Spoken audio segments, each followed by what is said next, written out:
Support for the Lancast is provided by Winding Way Books, Pennsylvania College of Art and Design, Lap Structures, and listeners like you.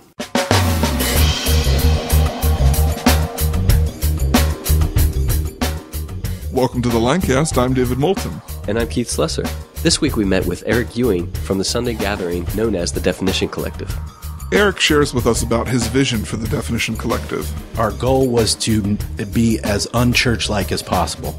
And saying that is a little weird because the goal is to be actually more authentically church than kind of what's out there, what the options are. We also learned about how the Definition Collective is reaching out to the community through its Live at the Hub events. Okay, we'll do this, but only if we use the space for other things. We can't just use it for, this Sunday and then just let it sit there. So one of our goals has been how do we let other people use this space? And one idea that we came up with was this idea of Live at the Hub. Enjoy the conversation. Erik, welcome to the show. Thanks. Good to be here. So you are the pastor of a church or a church-like thing. Entity. Can you explain that so I understand? Explain what that is. Yeah. We're called the Definition Collective. And kind of our subtitle or our little tagline is that we're a different name for a different kind of church.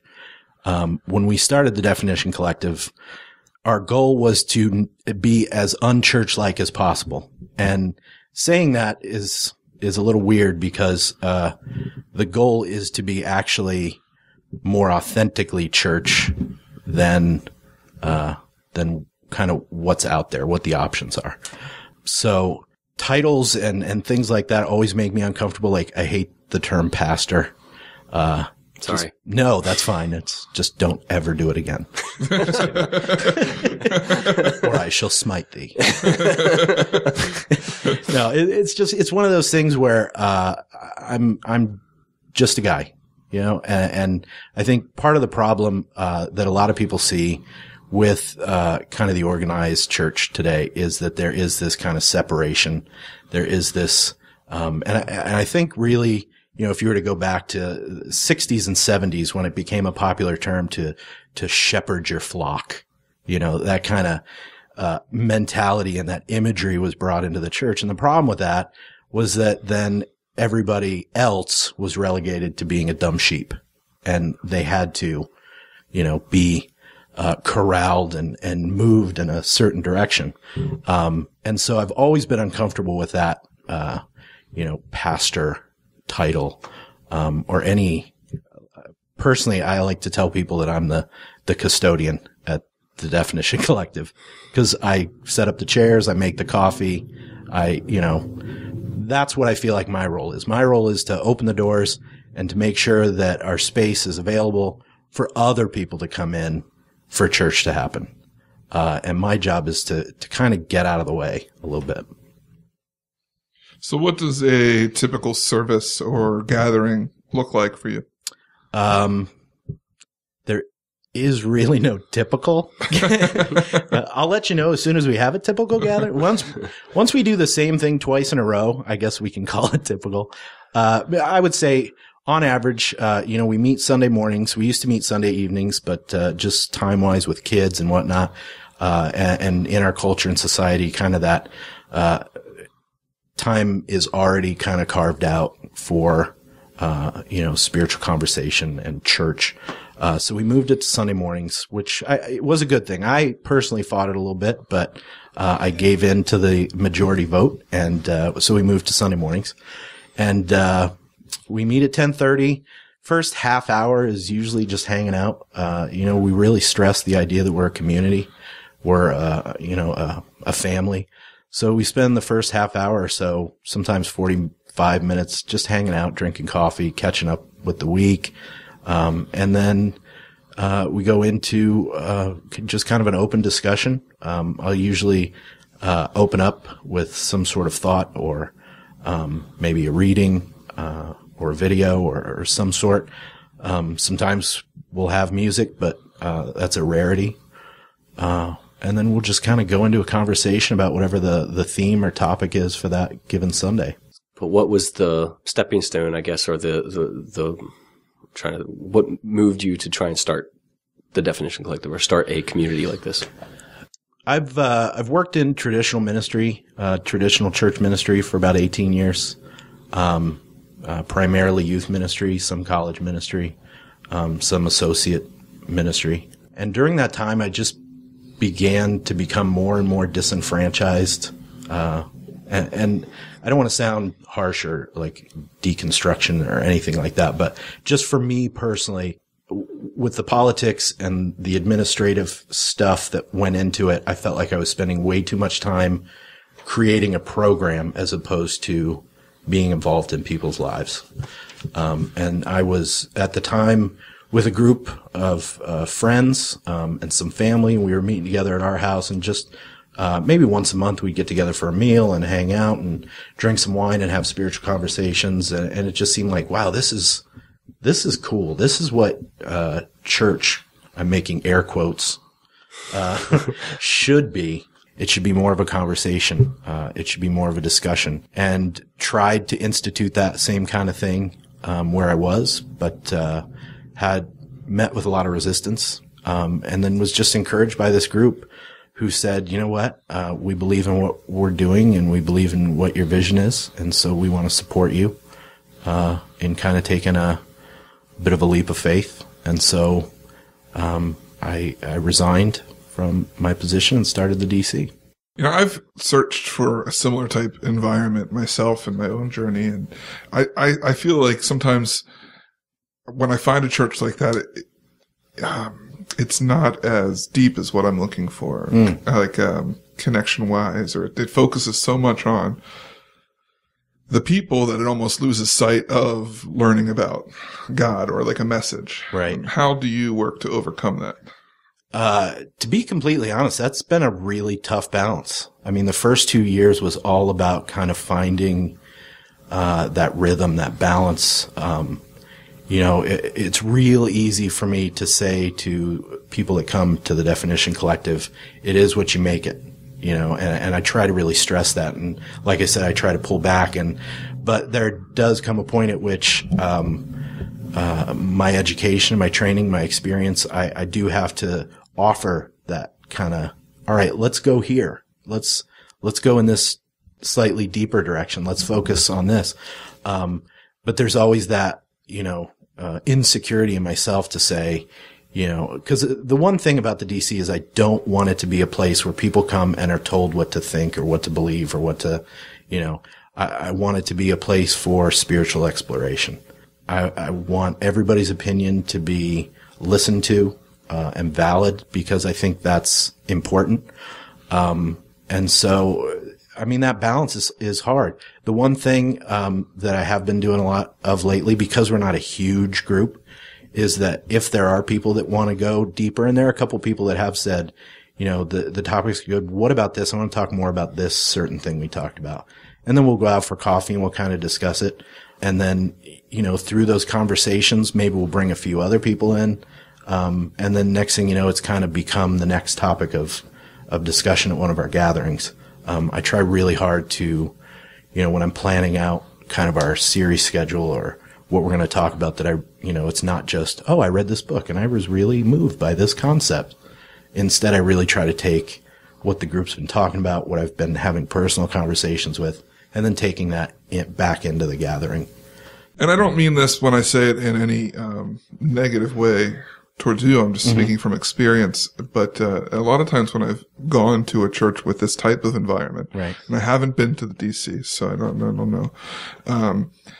But what I found is that it's nice, but it's not very open for new followers or people who aren't really familiar with Christ. Right. In what ways do you overcome that? That's a tough question for me to answer. Or are you set up to handle that kind of situation? Definitely. I mean, again, I assume, and I don't know if I should assume, but I assume everybody that comes has a different view than I do. And so, I mean, the DC was set up for people without a relationship.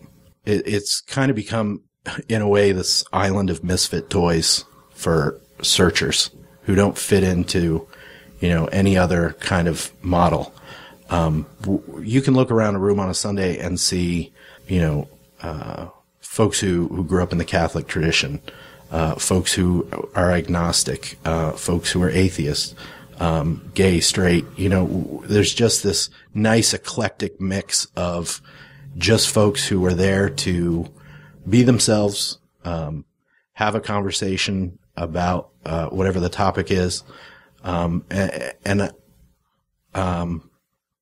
I guess for me personally, in what I share, like I said, I try to keep it very to the point.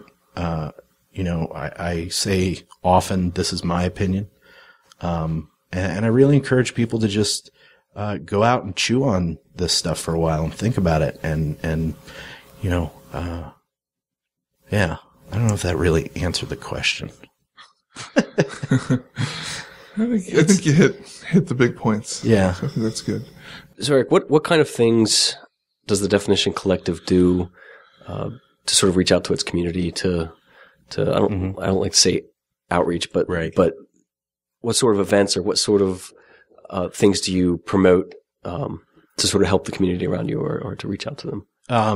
Well, actually, it's funny you ask, but as of this recording, yes, there's a group right now who's in Mannheim at elderly couple's house who was affected by the flood. Someone very close to where we meet, and they're right now unloading wet stuff from their basement and putting it out on the curb.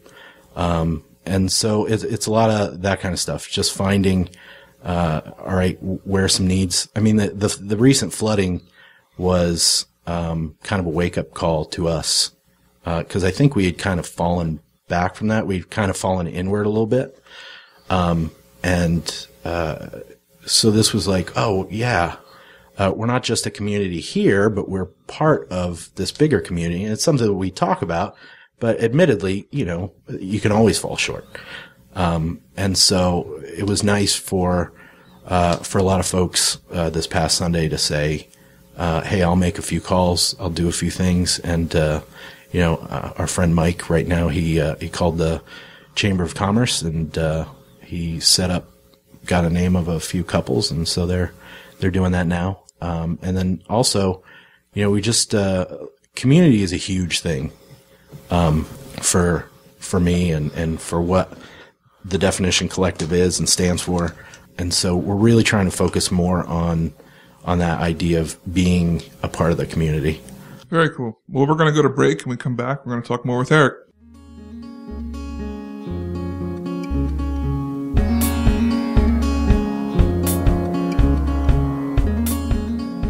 The Lancast is proud to be sponsored this episode by Lab Structures. Lab Structures are premier builders of custom sheds and other outbuildings, and you can find them in Pleasant, New Holland, PA.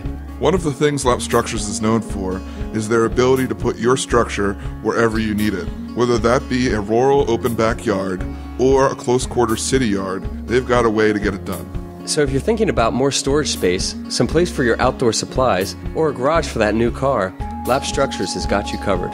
If you'd like to learn more about Lab Structures, you can visit thelancast.com and click on their banner at the top of the page. Also, if you mention to Linda that you heard this ad, you'll get a free ramp with your structure. And we're back with Eric. The Definition Collective takes place in a facility that you guys have called the Hub. Yeah. And before we went to break, I asked you about, or I believe Keith asked you about the community outreaches that you guys do. And one of them that's going to be starting in this fall, again, is called Live at the Hub. Can you tell us about that? Yeah. First, the Hub is a space that we rent in downtown Mannheim, 25 South Main Street. It's on the third floor. It's kind of like the Bat Cave. It's really hard to find, but we're working on marking it a little bit better. We have a nice big banner and a little like fold out thing that an excellent carpenter made for us, which was Keith. But it's a great space. It's really high ceilings. It's about 3,000 square feet, exposed brick on one wall and just hardwood floors. We have couches, a bunch of stuff we found in different dumpsters. We brought all in. Roaches. Roaches, trash, bits of food. I think in total we've spent about $30 decorating this place. We do a lot of random dumpster diving for furniture and whatnot. But I say that now people are, I'm not going to that place. But it's actually very comfortable. It's a very cool space. And one of the things when we decided, all right, let's move from meeting in our living room and actually renting a space was, okay, we'll do this, but only if we use the space for other things. We can't just use it for this Sunday and then just let it sit there. So, one of our goals has been, how do we let other people use this space? And one idea that we came up with was this idea of Live at the Hub. And that just came from my personal, love of going to, local, coffee houses and bars and listening to different bands and live music and entertainment and seeing art, at art shows and First Friday, stuff like that. And so we decided, what if we created a time and space for folks, and this was our idea originally. It's changed since then. But our original idea was, let's create a space where maybe up-and-comers who can't get into like a Prince Street, to perform could kind of come and work out some of their stuff. In a coffee, we have a nice little coffee bar set up and whatnot. That was not found in the dumpster, the coffee machine. That was donated, but, coffee cups were donated. They weren't from a dumpster. The coffee was from a dumpster. The coffee was from a dumpster. Every day I go behind Chestnut Hill and I pull out their used stuff, but it's delicious. It's really good stuff. So we wanted to create this space for, up and comers to kind of either show their art or, play some music. The problem came in and I think any new venue has this issue of credibility. Nobody knew what we were, who we were. From the very start, the Definition Collective, by its name, has always elicited blank stares and what are you talking about? A lot of, cult. Are you a cult? Why do you want my son or daughter to show their art there? Calls from parents and weird stuff. But probably shouldn't say that to your millions of listeners. We can edit that out. All right. Keith told me millions of listeners. That's exactly right. Right? Yes. Speaking in future tense. Yeah. So to your tens of listeners. I've seen it in the Spice Trends.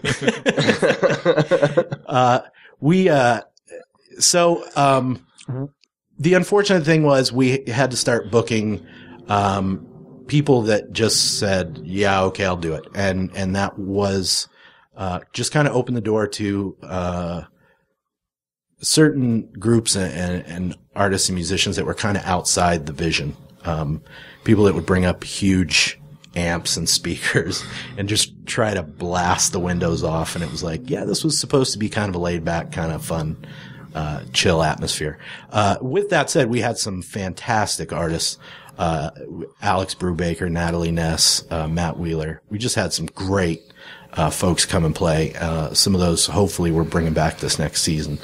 So what we've done now is just kind of, all right, how do we scale this down a little bit? How do we go back to what we really wanted it to be? Just kind of a laid back, relaxed atmosphere. And my goal with Live at the Hub has always been, I didn't want it just to be a performance.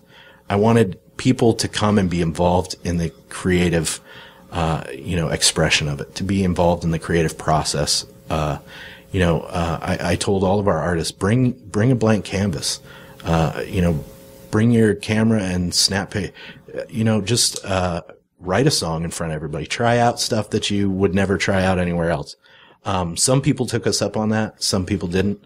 But that's really at the core of what I want Live at the Hub to be is, and it goes back to that community thing. I don't want there to be that separation between the performance and the audience. I want us all to be in a creative space together and to be able to experience that creativity together. And I think that's kind of where we're headed now is more towards this, let's all get together, and just kind of see what comes from this, this time together. And so the other thing we did is we just said, all right, let's set it up so that it's the same time. So when it came to booking, cause we were kind of all over the board last year, it was like Thursdays at 7:14 till 8:19, and then the next day it'd be on Saturday. So we just said, all right, we're going to do this first Saturday of every month. And our first one will be on October 1st. Ben Rothermel. Yes, past guest Ben Rothermel will be our musician that night, and some unknown artist will be showing his stuff. Keith Sessler. Will be showing his art. I don't know. I hear he's kind of out there. A lot of finger painting. Paint by number. Yeah, paint by number, Velvet Elvis type stuff, which is cool. So no, we're really excited about this next season. Just, one of the things we changed is, we want to support the artist. So we've decided, to not charge, but strongly suggest with bouncers a $5 donation. Maybe not bouncers, maybe my 11-year-old daughter just stand there with a hammer. That might be more scary. Yeah. I would definitely be more scared of her. Yeah, she's tough. But no, we want to make it worth it for the artist. Right. So we're kind of doing that. We're gonna. One of the things I'm really excited about is all of our coffee is going to be supplied by 3 Avocados, which is a nonprofit coffee company. And they have really good coffee, and they're going to supply our coffee for us. It's, fair trade. That's what they're all about. And we're going to also be selling, some of their stuff, their coffee and their mugs and whatnot. And then, again, take the proceeds from that and send it right back to them, for their work. So, it kind of stretches that community, not just locally, but, internationally, which is fun. You've expressed before some other interests and some other ideas for the hub, for the space to be used for. What are some of those ideas, interests that you? I've got a lot of ideas. It's funny, when we first moved into the hub, it was great because we were the only ones. Like I said, we're on the 3rd floor, and underneath us was nothing. There was one apartment that was off in the corner, and the girl was never home, so we kind of made all kinds of ruckus, and it was no problem. Just recently, they've made the 2nd floor into more apartments, so we're kind of on top of people's living spaces, which kind of makes it hard. In my wildest dream, like if somebody I met out on the street said, "Hey, here's $1 million because I'm sick of it." That happens. I would like to meet that guy. I've heard that happens. I'm not. I'd like to get a space, that's its own space, and really make it a center that's open all the time. From back in high school, my friend and I used to have this dream of a coffee house restaurant kind of thing that was all community driven, where, you'd have, 2 or 3 soups for the day, and they were made from stuff that was brought in, from local farmers. And then we didn't charge, people just donated, and then all that money went back into the community, and it was all staffed by volunteers. A real kind of utopian kind of coffee soup. Like a hippie commune. Yeah, exactly. And I still love that idea, of a place where, like I said, where, it's open all the time, and, a place where you can bring your canvas and you can just start painting, find a corner and start painting. Where if you're a musician, you can bring your guitar down and just start plucking away in the corner. And who knows, maybe the guitarist and the artist all of a sudden hit on the same wavelength and are like, ooh, I want to paint what you're playing, or I want to play what you're playing. And next thing you know, there's like the synergy, and meanwhile somebody else is over in the corner, writing poetry, and then the next thing you know, they're all collaborating, or two guys bring guitars and they start playing. And then somebody's back there making soup, from local produce. I just love that idea of what a real community space could be. And then, you could have classes and tutoring and all kinds of stuff. I mean, that's my dream for the hub. Now with these apartments, we'll have to see. And the fact that there's no oven or stove, so we can't make soup. But I would love to see us open it up for tutoring, for people to use as a creative space to be in, as a place to get away from it, at all. So I'm just kind of waiting to see what falls in our lap. How has the community reacted to your presence in Mannheim? To be completely honest, I don't know that they really know we exist. And that's embarrassing to say, but there's a reason for that. And I think the reason is because I was so focused on just the people that were coming, the people that were there, trying to, build that community within the room. Which is really, if I had to start all over again, I would do it the exact opposite. I would start out in the community and then, bring it in. So, I mean, there have been instances where we've been in the community, we've been out doing things. The other part of it is I'm really worried about becoming, attractional. Like, hey, come here because we're cool and hip and we've got this thing and blah, blah, blah. I kind of just want to be a nice, quiet, humble presence in the community. I don't want to be just another church that meets over there. So part of me has just been kind of like, well, I don't want to go force myself on the community. I want it to happen naturally. And so hopefully through, things like what's going on right now, helping out this family, those are the kind of things I want to be involved with the community, I don't want the community just to know we're there, just to know we're there. I want them to know we're there because we've become a quiet, supportive part of the community. So, Eric, if someone would want to get in touch with you or with the Definition Collective or find out more about it, where could they go to find that information? Well, they'd have to go through my personal secretary. I'm just kidding.